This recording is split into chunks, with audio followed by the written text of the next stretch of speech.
Now we're doing your test Tamuz Shir Vehine. This here, the Alter Rebbe is going back to what he said before Va'ad Rebbe. You see, about 10 or 11 lines ago, it says the word Va'ad Rebbe. Alter Rebbe said that in the times of Galus, he gets chayes from Klipa, right? But he said Va'ad Rebbe. Not only did the Yid get chayes from Klipa, but Faket, he gets chayes from Klipa more than other Klipas. So now he explains why. Even though the Yid is an Avaryan, he's an Aveda person, and he's caught from Shem Avaya, Saf Kol Saf, when he goes into Klipa, he not only takes from Klipa, he's feeding Klipa from the Kedusha that he has from before. And because he's feeding Klipa, the expression that's used is Neitel Chelik Beresh, gets the choicest piece. The part of the Neshama that goes into the Guf is also a cord which is connected to the Eibush. In other words, just like it's Chelik Havaya Ame, it's also Yankev Nachalas. Malderach Moshe, for example. A cord, one end is on top, one end is below. When you shake the bottom of the string, it will cause to move and to be drawn afterward. The first head of the string, which is on high. How much it could be drawn, right? If you shake it from the top, the bottom moves. But similarly, if you shake it from the bottom, the top will also move. We talk about the Yiddish roots of the Neshama. And its source from the lower hay. Says the Alter Rebbe, when you make a bad choice and you do Aveda, so obviously you're getting chayes from Klipa, not chayes from Kedusha, but there's another aspect. Not only are you getting chayes from Klipa, but you are actually feeding the Klipa. Who this Yid is Mamshech is bringing down the moited and lowering. Hashpa'ah saw the flow to Klipa. To Klipa, a Maisav Arav, through his bad deeds, or Machshvesav and his bad thoughts, at Tech, to the inside of Echalas HaSitaracha, the chambers of Klipa V'yochel, so to speak, Shamisham, that from there, Mekabel, Machshvesav Maisav, the Chayes for his bad thoughts and his bad deeds come from Klipa. Zakto Mipnesha, who Hamamshech Le'am Hashpah, since the Yid is the one who's giving Chayes to Klipa. Since he comes from Kedusha originally, Lacheinu Neitel Chelik Beresh gets the portion of Klipa first. V'dals it's self-understood. It's explained by Arichas in Kuntas Zamayna and another place. This is a whole different word. In the times of the Beis Hamikdash, we get from Shem Avaya. We do Karas, that's it. Times of Gauls, since we Shechina fell, we get Chayes from Klipa. But moreover, we are actually feeding the Klipa because of yesterday's mitzvahs and last week's mitzvahs and last year's mitzvahs and Chosavas mitzvahs. So we're actually feeding the Klipa. So not only are we getting Chayes from Klipa, we get it first. Which explains two things. That the times of the Beis HaMikdash do a certain thing called Karas Misa B'Deshamayim, and now there isn't. Not because we're in a better place, but Chas V'Shalom are getting Chayes from the Yumas. Questions or comments? So far it's good. So the Alter Rebbe V'Zehu. Now this V'Zehu is very interesting, and the Rebbe has a whole sikh on it in the Shiur and Sefer Tanya. Zehu Shamazal. This is what Pshat in the Gemara is. And the way you have to read it is V'Zehu Shamazal means, nevertheless the Gemara says, even though that a Yid in times of Galus gets Chayes from Klipa, and even though in times of Galus Faket, he's Neitel Chelik Beresh, gets Chayes first because he's Mashpia to Klipa, V'Zehu Shamazal. And still the Gemara says, I'm translating it the way the Rebbe explains it. Not this is what it says in the Gemara, but Afal Pikain, the Gemara says that in the times of Galus, in the time of Galus, we don't have the serenity of the Rishayim. What be a Deinu Dafka in our hands claim a Bezman Galus Achar Churban in the times of Galus after the Churban. That even after the Churban, when we're getting Chayes from Klipa, still there's not Mishavas at Rishayim. The Rebbe says, why not? What's that? Mishavas means the serenity of a Rosh. But a Yid in Galus does not have the peace that the Rishayim have in Elam Hazeh. A Yid who does Avedis does not have peace in this world like a Rosh has in this world. And of course the Kasha is, the whole idea is that in time of Galus we're getting Chayes from Klipa. If we're getting Chayes from Klipa and Faket, we're Neitel Chelik Bereish, we get first from Klipa, so we should say we do have Shalvas HaRishayim. Why does it say Ein Lo Shalvas HaRishayim, that even in Galus we don't have the peace of the Rishayim? And the Gemara says that Yidden who do Avedis, even in Galus, nevertheless they don't have Mishavas HaRishayim. Even though L'cha'ira, they should have Shalvas HaRishayim. Why? They're getting Chayes from Klipa. And since they're feeding Klipa, they should be Neitel Chelik Bereish, they should get the first chunk of Klipa, so they should have Shalvas HaRishayim. In other words, the way you read these words, V'Zal Sh'Amar is V'Afal Pikein Amar Azal. Nevertheless, the Gemara says, even though a Yid in Galus is A, getting Chayes from Klipa, B, he's the one feeding the Klipa, and therefore C, he gets the first piece of Klipa, still, there's no Shavas HaRishayim by Yidin in this world. Why not? The Rebbe says 2 points. Okay? First of all, not such big Rishayim to be destroyed. What's the Pshat Shavas HaRishayim? Shavas HaRishayim means the Eibishter gives a Rasha goodness in this world, so he should be cut off. A Yid in time of Galus, even though he's like a cutter from the Eibishter, and he's taking chayes from klipa, and he's mashpiyat the klipa the chelik bereish. He's not so bad that he should be cut off from the Eibishter altogether, and therefore he doesn't have Shabbos Hashem. Hashem doesn't give him the peace in Golos, so he should be killed completely. You understand? That's one point that the Rebbe says. The second point that the Rebbe says is that even the Shoyim have good deeds. The Shoyim also have Ma'asim Tevim. The Alter Rebbe said before, Ha'admu bal b'chira, Mekabel hashpa'aseh mechal z'terachem mechal z'kedush. So even a Yid in Golos, who's a Rosh, Mekabel chayes from the Yuma, he also does mitzvahs.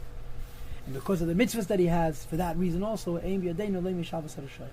The Chayre in Golos, we should have the epitome of Shabbos HaRashayim, because we're getting chayes from Klippa, and because Eibishter wants to cut us off, like he gives a Rasha to cut us off. So he says both things. First of all, we have some zechusim, and therefore we don't have Shabbos HaRashayim.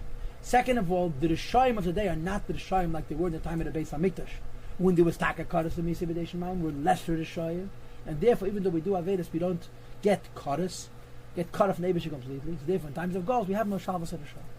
So again, the way you have to read, they were bigger Rishayim and bigger Tzaddikim. So the way you read is V'zel Sh'amar Zal, V'afal Pikein Amar Zal. Even though we're in Golos, we're getting Chayes from Klippa, there's two reasons we don't have Shabbos HaRashayim. A, we have Schusim, which prevent us getting Shabbos HaRashayim. B, even our Rishis is not so bad. And the Alter Rebbe concludes, V'zui B'chinas Golos HaShchina. This is the concept of Shchina being in Golos, V'yachol, V'ashpiyah Le'echaz, to sit to the Achret, to give a flow of life to Klippa, which the Eibishter hates. So think about the difference between the time of the Beis HaMikdash and now. Time of the Beis HaMikdash, you did not Veda, you cut yourself off from the Eibishter. Finished, you die. If it's not Kodesh, it's small pgan. In times of Golos and Aveda, takes a lakus and puts it in Klippa. Because in the times of Golos, an Aveda takes a lakus, puts it in Klippa, therefore a person could have an Aveda of Kodesh from Dishma Dishmaim and live a very, very, very long time. Right? But on the other hand, it explains Tshuva. I don't know, according to what's written here, how you would explain Tshuva in times of the Beis HaMikdash. Because his Mashmah says Tshuva means Tosh of hay. You want to return the hay to its rightful place. When is the hay moving? Dafke in Zman HaGolos. The Mashmah says that in Zman HaBayis there was no, the hay didn't move. Didn't Aveda, you cut yourself off. In times of Golos, when you do an Aveda, you're cutting the hay off. The Chayes Alaki is going into Golos. And now begins the Zehu. Oh, wait. When you does Tshuva. Now before we go to this, let's go back and revisit from the beginning of Perek Dalet. What do we learn in Perek Dalet? The Tshuva means Tosh of Hay. Tosh of Hay doesn't only mean that I tell Hashem I'm not going to do any more Avedas, but I return to the Eibishter his Hay. And there's two Hays. There's the lower Hay, which is connected to Ma'aseh Mitzvahs, and the higher Hay, which is connected to the Choch, the Seichel, and the Midas of Yiddishkeit, like I mentioned to you when we learned this year in the beginning of Perek Dalet, right? We also asked, how do you explain Kodesh? So Kodesh is Dafka in time of the Beis HaMikdash, right? Time of the Beis HaMikdash, Yidden got Chayes Dafka from Chelik Havaya Amei, the way Havaya is connected to Lakus. So either Havaya comes into your guf, or if Havaya is cut off, the person dies. In times of Golos, the Havaya goes into Golos, the lower hay goes into Golos. And therefore you could live much, much longer. So we explained the two basic points. What it means, Chelik Havaya Amei. Right? And Yidden Chayes Hashem Havaya. What it means, Kodesh, since we get Chayes Hashem Havaya, we do an Aveda, we separate ourselves from Hashem Havaya. In the times of Golos, it's not that we're cutting ourselves off from Hashem Havaya, we're sending the hay of Havaya into Golos. And this leads us to Tshuva. Now I'm wondering out loud, according to this, what would be Tshuva in this man of the Beis HaMikdash, and I don't know. But in the times of Golos, that Naveda means you're taking, not you're cutting yourself off from the Eibishter, you're cutting off the hay of Shem Havaya from Elikus, and putting it into Golos, we understand the concept of Tshuva al derech haseid. You ready? When a person does a proper tshuva, now I want you to know tshuva nechayin is mentioned in Tanya Perek Zayin, and that's not tshuva yelor. Tshuva nechayin is a proper tshuva tatah. As I saw that, misalek mehem hashpor. Tshuva nechayin is a lot more than a diva sachet. Tshuva nechayin is kishmash alamita that takes away avin zera levatola. Look in Perek Zayin.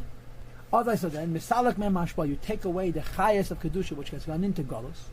Which you drew down from Chelik Havaya Amei into Golos, into your actions, into your thoughts, and into the fact that a Yid feeds Klipa and Neitel Chelik Bereish. When you do Tshuva Machser, you're bringing back Hashpas Hashchina, the flow of the Shchina, came into its appropriate place. In other words, when you do Tshuva, you're taking out of Golos the Shem Havaya which went into Golos. In the times of the Beis HaMikdash, Havaya doesn't go into Golos, the person does Aveda, he cuts himself off. In times of Golos, he does an Aveda. Right? The Havaya goes into Golos. Tshuva brings the hay back to its right place. Zehu tashuv hei tatah. that the lower hay should return. The bechinas goes from its golos with the Yiddish Avedis. When because of the pasuk says the Shav Havaya Lekecha Es Shavuscha, that Havaya Lekecha helps us return. But the Gemara says that what is the meaning of the word he returns Es Shavuscha? It should say Veheshav Hashem Lekecha Shavuscha. Why does it say Veshav? So the Gemara says claim it Im Shavuscha, that Hashem comes back from golos along with us. Well, the Gemara says Veheshav Lei now. It doesn't say that Hashem returns us, like Veshav he returns with us V'chuli and so forth. This is the Pshat Tshuva, returning the hay to its appropriate place. So it's mashma from this that Dafka in times of golos, then there could be a much more negative spiritual situation, but there could also be touch of hay to bring the Lakus back to its appropriate place. So we've gone full circle. Okay, we've gone full circle. We asked what's Kadas and Misa, we explained it. We asked how Yidden could live so long in times of golos, we explained it. And we explained, it seems to me, that the Ikirin of Tshuva is Taka in Zman HaGolos, because then there could be an union from Golos HaShechina. And what is Tshuva? Bringing back to Hashemliness, bringing back to Shem Havaya, the Elokus of Shem Havaya, which we exiled. And now begins Tshuva. In other words, Pedig Dalid, Hey and Vav, explain to us Golos HaShechina, right? Because every the Chelek Shem Havaya, therefore Havaya can go into Golos. And Pedig Zayin is going to, and the last 5 lines of Pedig Vav, and then the next Parakam are going to say Tosh of Hey, to take the Shechina out of Golos. Is that clear? Doesn't Golos itself exile Hashem's yes, but it's mipnei chata'enu galim yatzei. Yeah, so when a person does an avera, it's mana Golos. He's enhancing it. He's making it worse. When a Yid does tshuva, he's bringing the hay back to its appropriate place. Again, but the shaila is, what would have been tshuva in this mana bias? I don't know. Okay. You can say there was no displacing the... In times mana bias, if you did an avera karas, you killed yourself. If you did a lesser avera, you made a pagam on yourself, and I don't know. Okay.